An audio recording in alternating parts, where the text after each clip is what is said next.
부활의 예수님이 전하는 말씀이라는 제목으로 하나님의 말씀 함께 나누기를 원합니다. 오늘은 유안진 시인의 내 믿음의 부활절이라는 시 한 편을 소개하며 설교를 시작하려고 합니다. 내 믿음의 부활절. 지난 겨울 얼어 죽은 그루트기에도 새싹이 돋습니다. 말라 죽은 가지 끝 굳은 티눈에서도 분홍 꽃잎 눈부시게 피어납니다.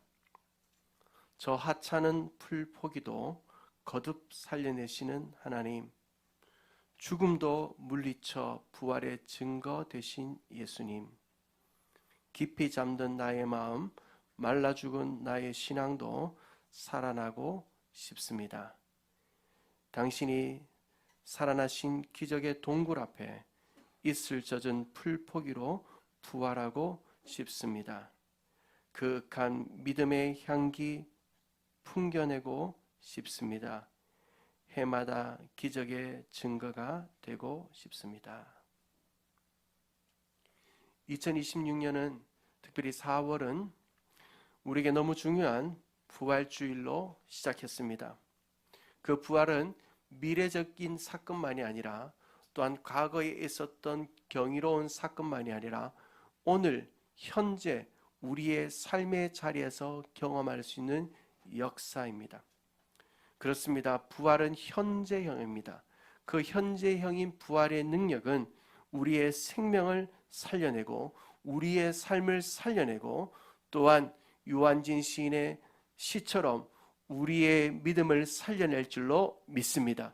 이런 부활의 능력이 여러분에게, 저에게, 우리 교회 가운데, 이 시대 가운데 충만히 임하기를 간절히 소망해 봅니다. 우리에게 있어서 부활은 너무나 소중합니다. 그래서 이 부활에 관련된 메시지를 지난 주일 부활절에 한 번만 나눈다는 것은 설교자로서 큰 아쉬움이 남습니다. 그래서 지난 3월 한 달간 우리가 함께 묵상했던 요한복음 본문, 그 가운데서도 마지막 2장 20장과 21장을 우리가 이번 주와 다음 주에 걸쳐서 나누며 요한복음 20장과 21장에 나타난 예수 그리스도의 부활의 사건을 통해 우리가 영적 메시지를 함께 나누려고 합니다. 오늘 우리가 읽은 요한복음 20장의 본문의 사건은 두려움에 떨고 있는 제자들이 한 집에 숨어들기 시작하며 일어난 사건입니다. 예수님께서 십자가에 죽으신 것을 본 제자들은 두려움에 사로잡히게 됩니다. 두려움에 사로잡힌 제자들은 한 집에 숨어 있게 됩니다. 그러나 부활하신 주님은 그들을 찾아가셔서 그들에게 말씀합니다. 절망과 허무함과 두려움에 짓눌린 제자들에게 찾아가셔서 부활의 주님이 오늘 입을 열어 그들에게 중요한 3가지의 메시지를 전합니다. 그 메시지는 2000년 전 제자들에게만 전하는 메시지가 아니라 부활은 현재형이기에 부활의 예수님은 오늘 우리에게 그 3가지의 메시지를 전하길 원하고 계신 겁니다. 부활의 예수님이 오늘 이 아침 이 자리에 모인 저와 여러분에게 전하길 원하는 3가지의 메시지, 그것을 오늘 함께 나누며 이 메시지가 우리의 삶에 부활의 능력으로 임하게 되기를 주님의 이름으로 축원하는 것입니다. 부활의 예수님이 전하는 메시지, 말씀, 그 첫 번째는 평강이 있을지어다입니다. 평강이 있을지어다. 예수님께서는 이 세상에서 당시 사람들이 보기에 가장 부끄러운 죽음, 가장 비참한 죽음을 십자가 위에서 죄인의 명패를 달고 당하시게 됩니다. 그렇게 죽으신 예수님의 시체는 이제 요즘 우리가 어떻게 합니까? 사람이 죽으면 화장을 하거나 매장을 하는데 예수님 당시에는 그렇게 하지 않았단 말이에요. 동굴 안에 사람의 시체를 안치하고 그리고 그 입구를 큰 돌로 막게 되는 것처럼 예수님도 그렇게 예수님의 시체를 동굴 안에 두고는 그 입구를 큰 돌로 막게 됩니다. 그 모든 과정을 예수님의 제자들은 다 보게 됩니다. 여러분, 뿐만 아니라 그 예수 그리스도, 내가 3년간 따라가시던 예수님이 그렇게 허망하게 죽어가는 모습을 본 제자들의 마음에는 큰 두려움이 찾아오는 사건이 하나 발생하게 되는데, 그게 뭐냐면 예수님은 당시 유대인들의 제사장들과 바리새인들에게 골칫거리였어요. 저 젊은 예수만 좀 없으면 우리가 지금까지 지켜오고 강조해오던 것, 그 율법을 잘 우리가 지켜갈 수 있을 것 같은데, 저 예수가 와서 사람들을 다 혼란하게 하고 있다라고 생각하고 그 골칫거리를 드디어 처형하게 된 거죠. 그런데 그 총구는, 예수님을 향해 있던 총구는 이제 제자들을 향하여 향하게 됩니다. 그래서 예수를 따라다니던 제자들도 이제 우리가 처형해볼까라는 마음을 당시 유대 제사장들과 바리새인들이 갖기 시작한 거예요. 근데 이것을 바로 제자들도 알게 된 겁니다. 그러니까 예수님을 3년 동안 따라다니며 예수님과 함께 했던 제자들은 그 3년의 세월이 아무것도 손에 남지 않은 물거품이 된 실망감과 허무감과 함께 유대인들의 제사장들과 예수 그리스도를 처형한 그 종교 지도자들의 손에 하여 자신들도 처형당하지는 않을까 하는 두려움에 짓눌려 있는 것을 보게 됩니다. 그것이 오늘 본문 19절에 보면 유대인들을 두려워하여, 제자들이 유대인들을 두려워했다라는 것이 바로 그 이유입니다. 왜 제자들이 유대인들을 두려워했나? 바로 그런 이유 때문에 두려워하게 된 것입니다. 실망감과 두려움에 이끌려 한 장소에 모인 제자들, 이 자리에는 가룟 유다는 없어요. 가룟 유다는 이미 예수를 은30에 판 그 죄책감 때문에 목매고 먼저 죽었어요. 스스로 자살한 거죠. 그리고 도마는 어디 갔는지 잠시 외출한 가운데 있습니다. 물론 다른 예수님을 따르는 제자들도 있었겠지만 그 자리에는 예수님을 따르던 가장 핵심 제자 10명이 모여 있게 된 것입니다.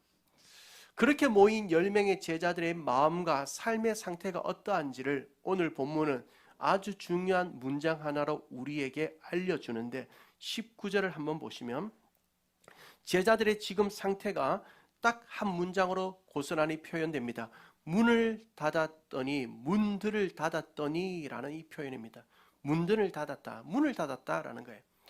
자, 여러분, 여기에서 문을 닫았다라는 것은 외부에서 사람이 들어오지 못하도록, 바람이 들어오지 못하도록 문을 닫았다, 이 정도의 표현이 아니에요. 여기에서 문을 닫았다라는 것은 문을 닫고는 그 안에서 잠금 장치를 통해서 절대 누구 한 사람도 들어오지 못하도록 꽁꽁 그 문을 싸매었다라는 의미를 가지고 있다는 겁니다. 그러나 이것은 단순히 문의 모습만이 아니라 바로 제자들의 삶의 모습을 보여주는 거예요. 지금 제자들은 허무함과 실망감과 두려움과 절망에 휩싸여 자신의 모든 삶과 마음이 꽁꽁 닫혀 있는 겁니다. 누구 하나 들어올 수 없는 상황이 된 겁니다. 누구 하나 들어와서도 되지 않는 상황, 자신의 삶에 누구 하나 들어오지 않기를 원하는 그 상황이 바로 지금 문을 닫은 상황, 제자들의 상황이라는 거예요.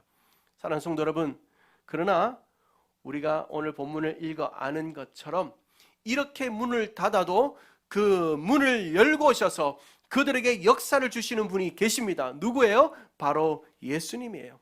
여러분, 예수님은 그 문을 통과하여 들어오십니다. 그 문을 통과하여 들어오십니다. 육신을 입으셨던 예수님은 그 문을 통과하지 못합니다. 그런데 이제 부활하신 예수님은 어떻게 해요? 그 문을 통과해서 들어오세요. 왜냐하면 이제 부활하신 예수님의 몸은 공간의 제약을 받지 않는 신비로운 몸이 되었기 때문에요. 이것은 우리에게, 우리가 부활의 날, 완성된 부활의 날 우리가 어떤 몸을 입을지를 보여주는 좋은 그림입니다. 우리는 주님 다시 오시는 그날 부활의 영광스러운 몸을 다시 입게 될 줄로 믿습니다. 그런데 그때 입는 몸은 지금 입는 우리의 몸과는 전혀 다른 거예요. 예수님이 십자가에 달리시기 전에는 육신의 몸을 입었습니다. 문을 통과할 수 없습니다. 문을 열지 않고는 들어갈 수 없는 몸입니다. 그런데 예수님께서 부활하신 이후에는 영광스러운 문을 통과할 수 있는 신비로운 몸을 입은 것처럼 우리도 지금은 육신의 연약함을 갖고 있는 몸을 입고 살아가지만 부활의 날, 주님 앞에 서는 그날 영광스럽고 신비로운 몸을 다시 입게 될 줄로 믿습니다. 그러나 여러분, 우리가 오늘 생각해야 되는 부분은 제자들은 지금 문을 닫고 있다는 겁니다. 문을 닫고 누구 한 사람 안 들어오면 좋겠다. 누구도 내 인생의 문제를 해결할 수 없다. 내 삶의 문제를 해결할 수 없다. 내 이 고민은 누가 더 해결해 줄 수 없다라고 문을 꽁꽁 닫고 있습니다. 그러나 누구만은 들어오신다는 거예요? 예수님만은 들어와요. 예수님만은 들어와요. 그렇습니다. 부활의 주님은 아무도 열 수 없는 그 문을 열고 제자들에게 찾아가신 것처럼 우리의 삶에도 아무도 할 수 없는 그 일이라 할지라도 예수님은 하실 수 있는 줄로 믿으시길 주님의 이름으로 축원합니다. 모든 것이 불가능해도 예수님이라면 할 수 있고 예수님이기에 가능한 줄로 믿습니다. 사랑하는 성도 여러분, 여러분은 어떤 문을 닫고 살고 계세요? 어떤 인생의 문을 닫고 살고 계세요? 이건 누구도, 이 문제는 누구도 해결할 수 없어. 꽁꽁 문을 닫고 절망과 포기와 낙심과 두려움의 방 안에 갇혀 있지는 않습니까? 그러나 우리 주님께서 여러분의 인생의 문, 그 절망의 문, 염려의 문, 질병의 문, 고통의 문을 열어주시는 은혜가 있게 되기를 주님의 이름으로 축원합니다. 그렇게 꽁꽁 닫고 있던 제자들의 문을 열어주시는 주님께서 제자들에게 하시는 첫 번째 메시지가 오늘 19절 하반절에 나와요. 19절 하반절에 예수님께서 뭐라고 말씀합니까? 너에게 뭐가 있기를 원한다? 평강이 있을지어다. 사랑하는 성도 여러분, 사랑하는 모든 성도님들에게 이 평강이 임하는 아침 되기를 주님의 이름으로 축원합니다. 여러분 한번 상상해 보세요. 허무감에 휩싸이고 절망감과 허탈감과 두려움에 휩싸인 제자들이 그 집에 모여 있는데 예수님께서 문을 통과하셔서 오셔서는 자신들 앞에 떡 쓰셔서 말씀하는 거예요. 평강이 있을지어다. 제자들이 얼마나 놀랐겠어요. 놀람과 동시에 축 처져 있던 어깨가 얼마나 힘이 들어갔겠어요. 그들이 가지고 있었던, 지금까지 겪고 있었던 공포는 오고 간데 없고 허무와 실망의 안개는 물러가고 용기와 감사와 희망과 생명의 햇살이 굳게 닫힌 그들의 삶과 영혼 속에 찾아들지 않았겠냐는 거예요. 사랑하는 성도 여러분, 이 평안이 저와 여러분에게도 이 아침 여러분의 삶에도 가정에도 생업에도 충만히 임하게 되기를 주님의 이름으로 축원한 것입니다. 평강이 있을지어다. 그러면 왜 주님께서 우리에게 평강을 주시려고 할까라는 거예요. 왜 부활하신 주님께서 오늘 이 아침 저와 여러분에게 제자들에게 평강이 있을지어다라고 말씀하시냐는 하는 거냐는 거예요. 왜 평강이 필요할까요? 우리는 염려가 있어서 염려하는 사람들이 아니에요. 염려가 없어서요, 염려거리를 만들어서 염려해요.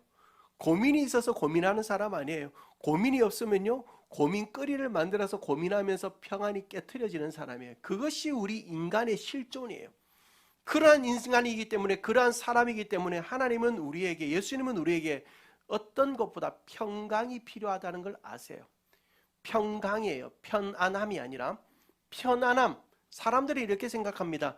편안함이 있으면 평강이 온다라고 생각하죠. 여러분, 그런데요, 내가 고민이 있고 염려가 있고 마음이 속상하고요, 막 힘들면요, 수백만 원짜리, 아니 수천만 원짜리 매트리스에 누워 잠을 자려고 해도 잠 안 옵니다. 경험해 보셨을 거예요. 여러분, 내 속이 막 싸가고 머리가 복잡해요. 아무리 좋은 침대, 수천만 원짜리, 아니 수억에 가다는 그런 매트리스도 있더라고요. 그런 매트리스에 누워보세요. 잠이 오는가? 잠이 안 옵니다. 편안함이 절대 평강을 주지 못해요. 그러나 예수님께서 주시는 평강을 누리는 자는 편안함을 선물로 받게 되는 줄로 믿습니다. 자, 그렇다면 여러분, 이 평강이 뭐냐는 거예요. 이 평강. 예수님께서 평강이 있을지어다라고 하는데 이 평강이 뭐냐는 거예요.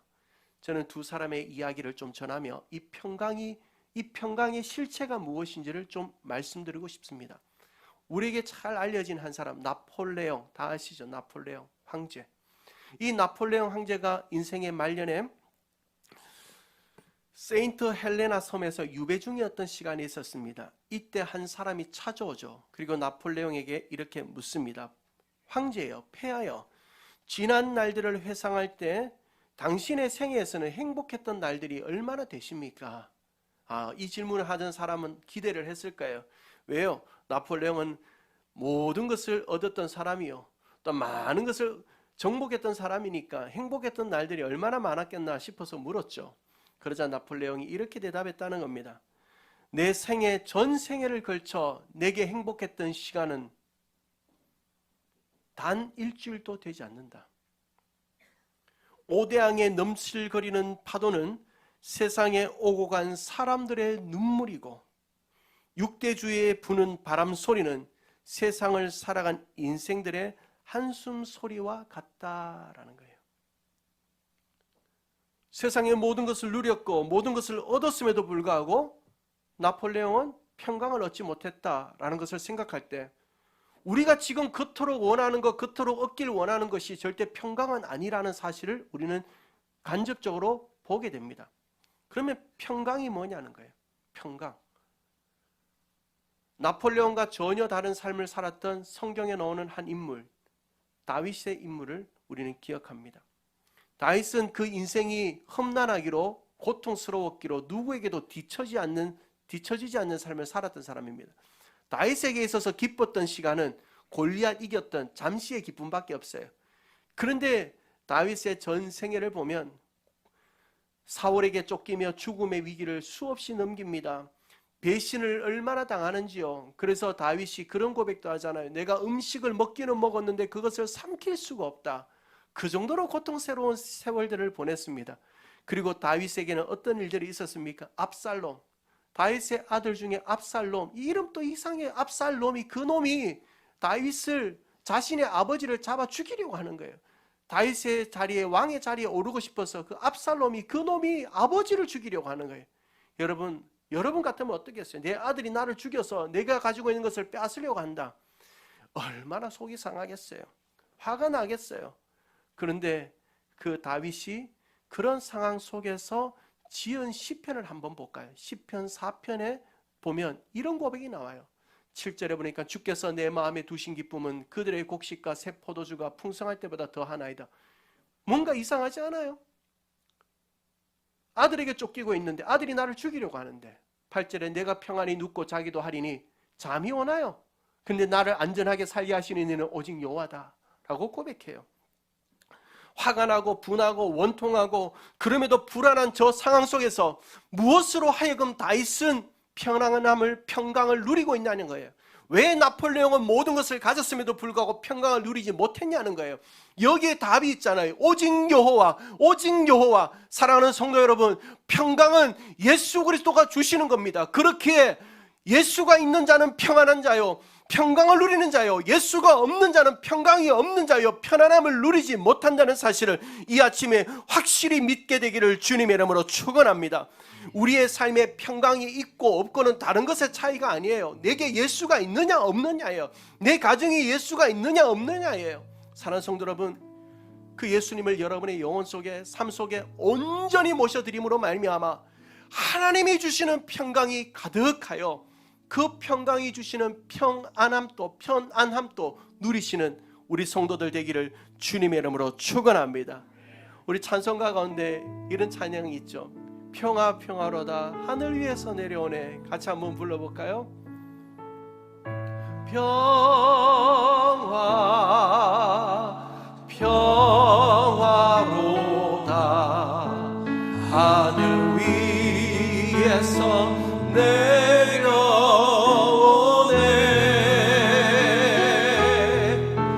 그 사랑의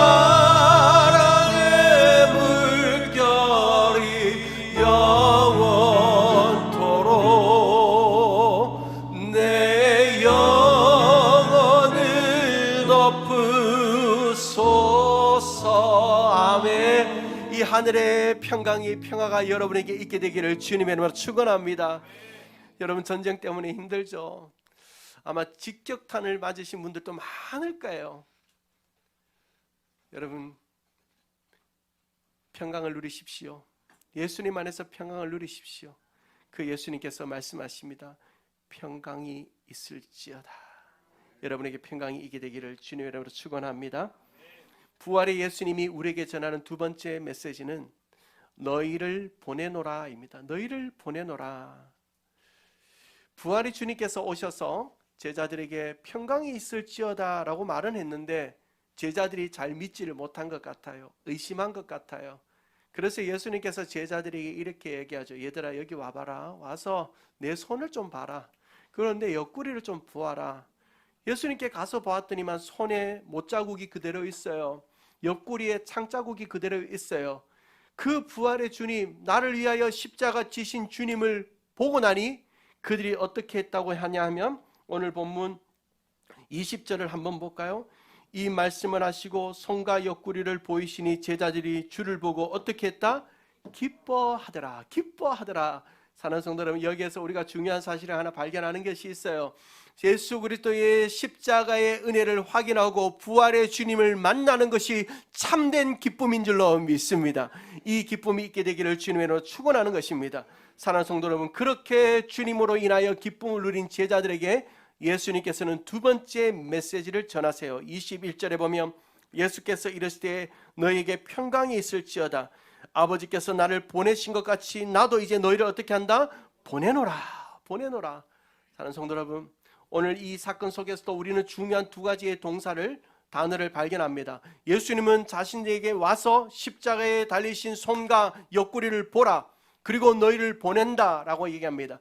이것은 신약 성경, 특별히 사복음서에 나오는 아주 중요한 우리의 신앙의 두 기둥이 되는 단어예요. 와서 보라, 그리고 가라라는 거예요. 가라. 그래서 우리는 이 두 가지의 신앙의 단어를 늘 기억해야 됩니다. 와서 보라, 오라, 오라. 우리 주님은 우리를 초대합니다. 십자가 앞으로 초대합니다. 은혜 앞으로 초대합니다. 말씀 앞으로 초대합니다. 그리고 그곳에 와서 수고하고 무거운 짐진 자들아 다 내게로 오라. 두려움의 자리, 좌절의 자리, 실망의 자리 있는 자들아 내게로 오라 하십니다. 주님 앞에 나아가면 그 실망이 떠나가고 좌절이 떠나가고 두려움이 떠나가고 우리의 인생의 문을 여는 역사를 주시는 줄로 믿습니다. 그런 역사를 경험하고 난 자들에게 주님은 또한 말씀합니다. 이제는 가라 합니다. 고 합니다. 고 합니다. 너희는 모든 민족을 제자로 삼기 위하여 가라라고 하십니다. 가라. 평강을 얻고 회복을 경험했다면, 주님 앞에 와서 경험했다면 우리는 다시 가야 하는 것입니다. 제자들에게 주님은 지금 이 사실을 말씀하고 있는 겁니다. 오늘 이 아침 저와 여러분에게 말씀하는 겁니다. 부활의 주님을 만났다면, 부활의 주님이 주시는 평강을 누렸다면, 그 평강이 참된 평강임을 알았다면 이제는 가서 그 평강을, 그 부활의 소식을 전하라라는 거예요. 우리가 보냄받은 자, 타 문화권, 특별히 우리가 사는 이 한국이 아닌 우리와 문화가 다른 곳에 보냄받은 목회자들을 우리는 뭐라고 하죠? 선교사 이렇게 부릅니다. 우리 교회도 협력 선교사님들이 계세요. 기도할 때도 레바논의 이호선 선교사님 위해서 기도했는데, 우리가 뉴스를 통해 보신 것처럼 레바논에 지금 심각한 어려움을 겪고 있습니다. 그곳에 있는 우리 선교사님 위해서 여러분 꼭 많이 기도해 주시기 바랍니다. 우리는 그런 분들 보고 선교사님이라고 부릅니다. 하나님께서 타 문화권에 보내신 분, 선교사라고 불러요. 그런데 우리는 넓은 의미에서 보면 저와 여러분은 모두가 하나님께서 보낸 자들이에요. 가라 해서 온 자들이에요. 먼저는 저와 여러분을 하나님께서 어디로 보내시고 어디로 가라 하셨는가? 제일 먼저는 여러분의 가정으로 여러분을 보내시고 여러분의 가정으로 고하게 하신 거예요. 여러분 이 사실을 믿으십니까? 몇 명만 믿으시네요. 다시 한 번 더. 여러분의 가정으로 하나님께서 여러분을 보내시고 가라 하신 줄로 믿습니다. 그 가정에 가서 우리 뭐 해야 돼요? 가정에 갔어요. 자녀와 부모가 하나 되어져서 사랑 안에 지낼 수 있도록, 부부간에 하나 될 수 있도록, 또한 그 가정이 예수 그리스도의 평안으로 평강으로 가득할 수 있도록 우리는 가정 사역 잘 해야 돼요. 가정에서 사역 잘 하세요. 교회에서 하는 거 반만 하면 될 것 같아요. 잘 해보세요. 또한 우리를 어디로 보내시는가? 직장으로 보냅니다. 학교로 보냅니다. 은혜인 교회로도 보내셨습니다. 여러분 보내신 거예요. 저도 교회에 출근할 때마다 그런 마음을 자주 가져요. 하나님께서 나를 이 교회로 보내셨지. 내가 왔다고 생각하면요 어떻게 해요? 내가 선택하면 돼요. 하나님이 보내셨잖아요. 나를 보내셨단 말이에요. 여러분 직장으로, 여러분의 학교로, 여러분의 교회로 여러분을 보내셨단 말이에요. 여러분을 보내시고 여러분을 가라 하신 그곳에서 우리 뭐 해야 되겠냐는 거예요. 나를 보내시고 나를 가라 하신 그곳에서 주님께 영광된 삶을 살게 되기를 주님의 이름으로 축원합니다. 나를 보내시고 가라 하신 그곳에서 복음의 통로가 되어 살아갈 수 있게 되기를 주님의 이름으로 축원합니다. 나를 부르시고 나를 보내신 그곳에서 내게 건강이 있다면 내 건강으로 건강이 없는 자를 돕고, 또한 내 몸을 들어 건강한 몸을 들여 하나님께 쓰임받게 되기를 주님의 이름으로 축원합니다. 내게 재능이 있다면, 은사가 있다면 나를 보내시고 나를 가라 하신 그곳에서 내게 주신 은사를 가지고 주님 앞에 쓰임받는 은혜가 있게 되기를 주님의 이름으로 축원합니다. 그런데 만약에 건강한데 아무것도 안 해. 나는 몸이 멀쩡한데 몸으로 하는 건 아무것도 안 해. 예를 들어 나는 은사가 있고 재능이 있는데 아무것도 하지 않아. 그 은사를 썩히고 있어. 또 때로는 내게 많은 주의 일들을 감당할 수 있는 환경적인 것들이 있는데 아무것도 안 해. 그러면 하나님께서요, 여러분에게 열매 맺는 삶이 될 수 있도록 하기 위하여 가지치기를 하세요. 가지치기. 이 가지치기를 할 때는 고통이 와요. 그러나 그 가지치기는 우리를 열매 맺게 하기 위한 주님의 손길이에요. 여러분, 그래서 이런 말이 있잖아요. 알아서 잘 하세요. 알아서 잘 하세요. 존 캐디라는 캐나다 선교사님이 계셨습니다. 이 존 캐디라는 선교사님이 유헤브라이트 섬에 복음을 전하기 위하여 주님께서 보내시는 가라 하는 메시지를 듣게 돼요. 그리고 이 선교사님이 그 유헤브라이트 섬을 가려고 하는데 두려움이 있어요. 왜 두려움이 있는가 하면 그 섬은 식인종들이 사는 섬이에요. 식인종들. 근데 그 섬에 가서 복음을 전한다. 복음을 전하기도 전에 죽으면 어떡하지라는 두려움이 있었던 거예요. 그런데도 주님께서 보내시고 주님께서 가라 하시니 존 캐디라는 선교사님은 믿음의 걸음을 내딛게 됩니다.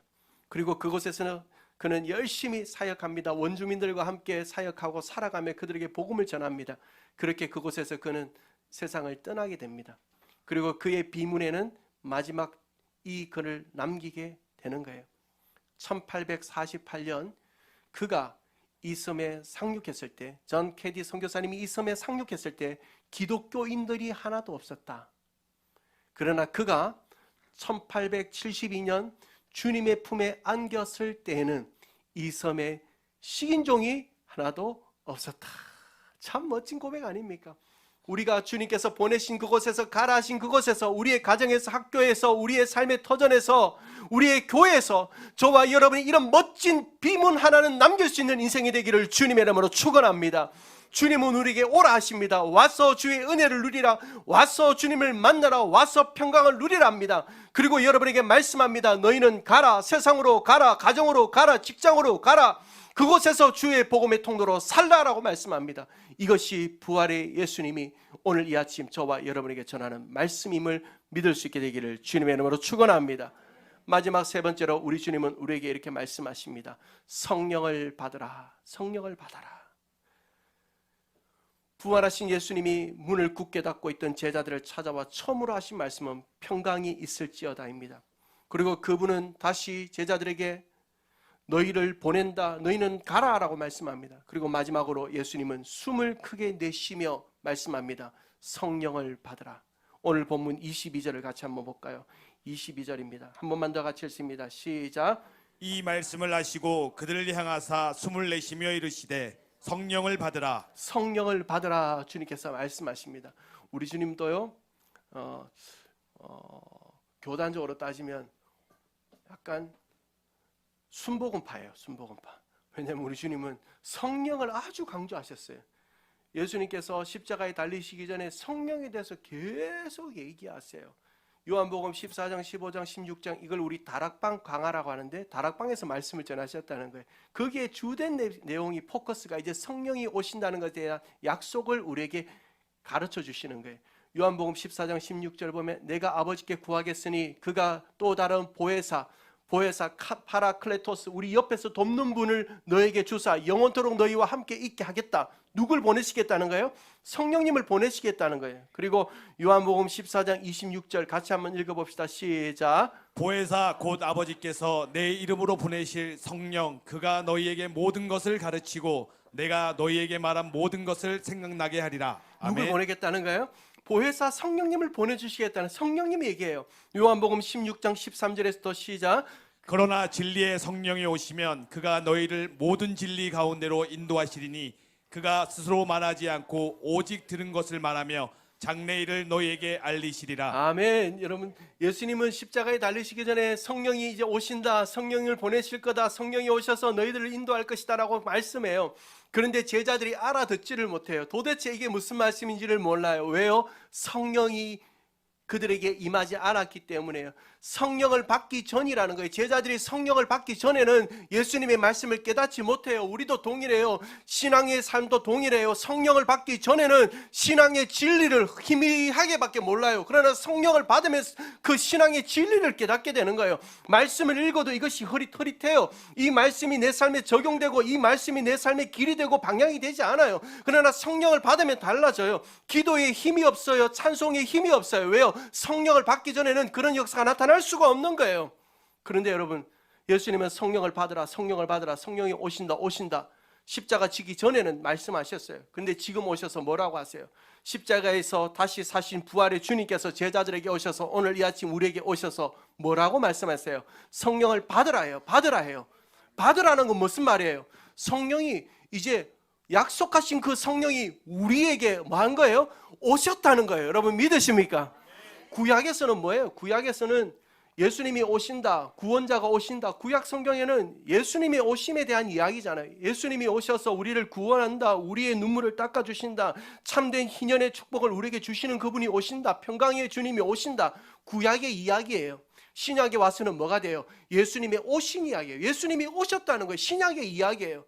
그것처럼 예수님이 십자가 지기 전에는 성령이 오신다, 성령이 오신다, 성령이 오셔서 너희를 인도할 것이고 너희를 도울 것이고 너희에게 생각을 주실 것이다 말씀해요. 근데 부활의 주님이 오셔서 말씀해요. 성령을 받으라. 무슨 말이에요? 성령이 우리 가운데 오셨다는 사실을 믿으시기를 주님의 이름으로 축원합니다. 이건 기쁜 소식이에요. 감격의 소식이에요. 가장 복된 소식이에요.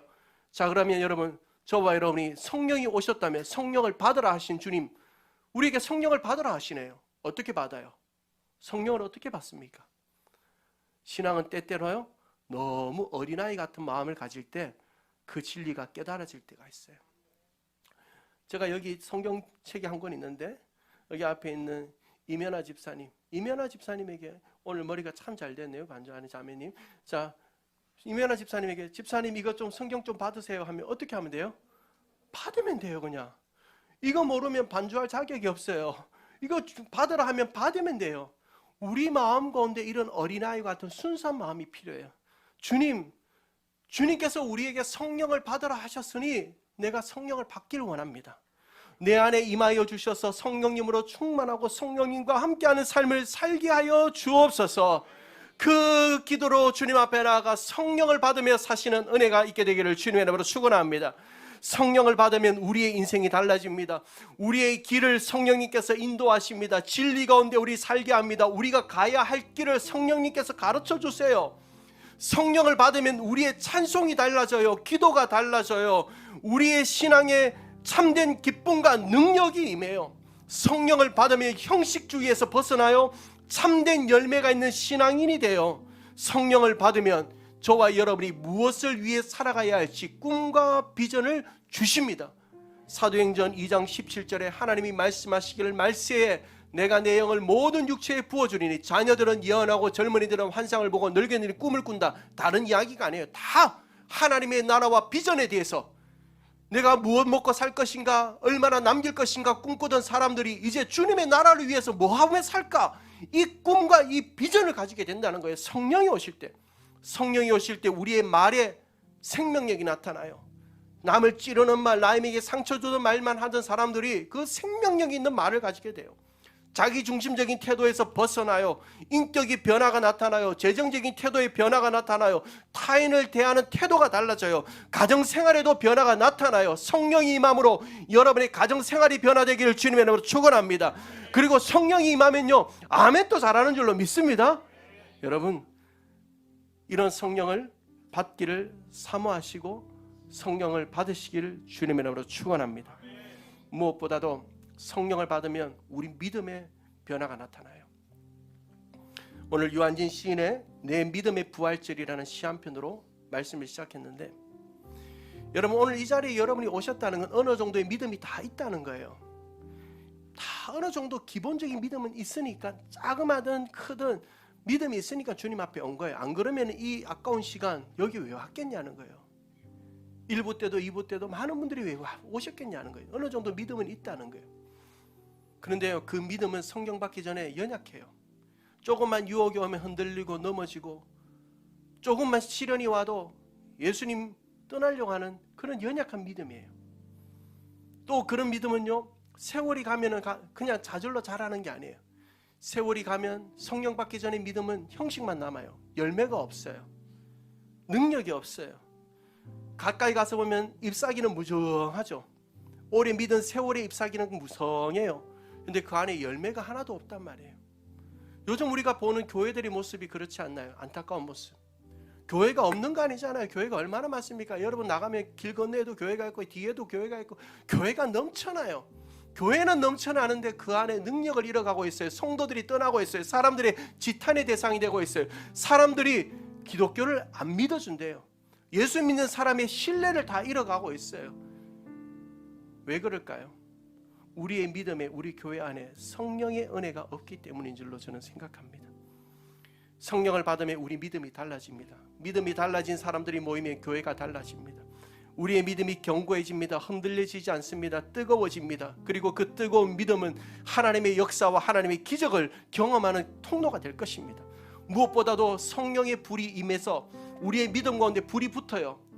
여러분, 불이 붙으면, 여기 불이 붙으면 옆에도 옮겨 붙어요. 그래서 불을 끌려고 중간에 때로는 선을 끊기도 하잖아요. 불은 옮겨 붙어요. 성령의 불이 여러분에게 임하면 그 여러분의 심령에 임한 불이 여러분의 가정에 가서 여러분의 가족들에게 전염되고, 우리 교회에 와서 전염되고, 우리 교회 가운데 성령의 불이 붙으면 이 불길이 이 지역의 교회 가운데 흩어지고 전하여지고 붙게 될 줄로 믿습니다. 이런 은혜가 우리 가운데 있게 되기를 주님의 이름으로 축원합니다. 주님은 우리에게 말씀하십니다. 성령을 받으라. 사랑하는 성도 여러분, 오늘 우리 주님은 문을 굳게 닫고 불안과 두려움과 낙심과 허무감에 짓눌린 제자들을 찾아오셨습니다. 그리고 그 제자들에게 평강이 있을지어다, 내가 너희를 보내노라, 성령을 받으라 라고 말씀합니다. 부활은 미래적인 사건이 아닙니다. 미래에 일어날 사건만이 아닙니다. 언젠가 이런 것이 오겠지가 아닙니다. 오늘날 현재 우리 삶 속에서 이루어지는 일입니다. 부활의 예수님께서는 오늘 여러분에게 이 은혜가, 이 역사가 있기를 소망하는 것입니다. 주님께서 여러분에게 말씀합니다. 평강이 있을지어다, 너희를 보내노라, 성령을 받아라. 이 말씀의 역사가 이번 한 주간 여러분의 삶들 가운데 경험되어지는 부활의 현재성으로 나타나게 되기를 주님의 이름으로 축원합니다.